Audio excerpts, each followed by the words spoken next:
Yeah. Oh, that's good stuff, man. And man, just hearing that, you know, November 14th, 2018, you had a tough decision. You made the decision, like you said, you were just existing.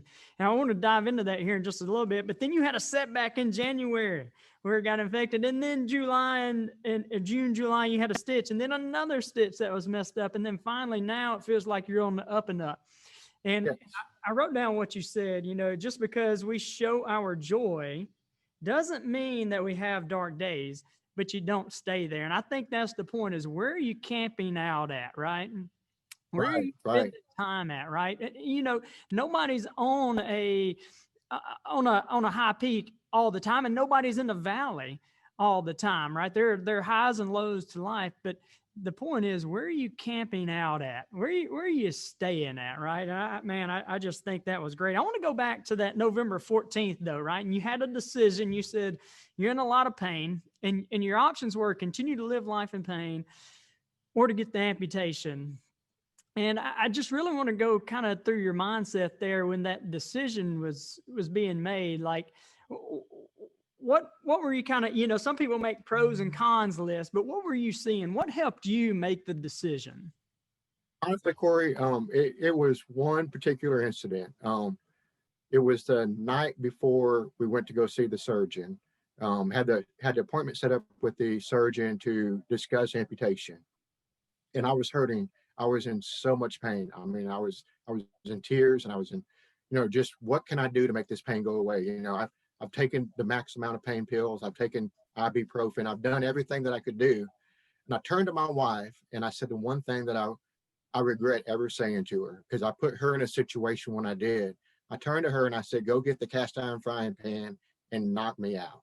I wanted relief from the pain, whatever it took to get that relief. I knew if I was knocked out, then I wouldn't feel the pain.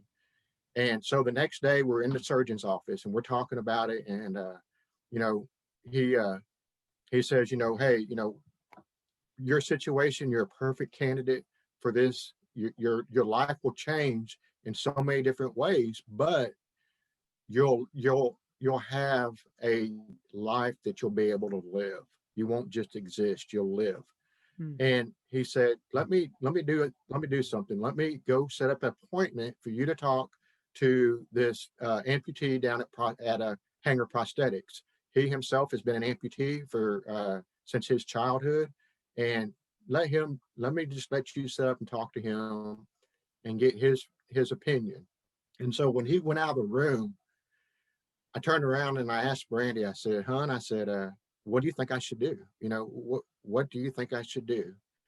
And she looked and she started crying, and she looked at me, she started crying, and she said, I don't want you ever asking me to knock you out again. And I knew right then that, I had to go through with it. I mean, it had affected my life so negatively at that point that, I'm like you, I try to see the positive in everything. And it does sometimes, my wife will be like, don't you know that there's negative in this world? But, I do, I try to see the positive in everything. But at that time, it opened my eyes to how bad life had gotten for me as far as, just existing.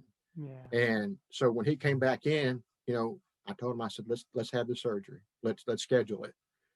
And of course, he said, okay, we'll get you in first thing tomorrow morning. I said, whoa, doc, give me a couple days to prepare for this. I got you Making the mentally decisions ready. one thing. Right, right.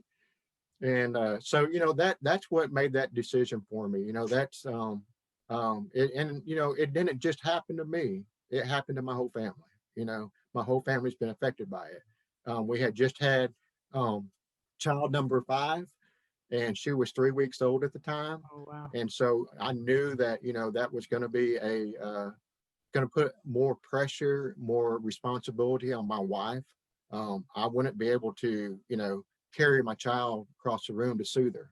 Hmm. you know so I knew that there was going to be other issues that were going to have to be dealt with.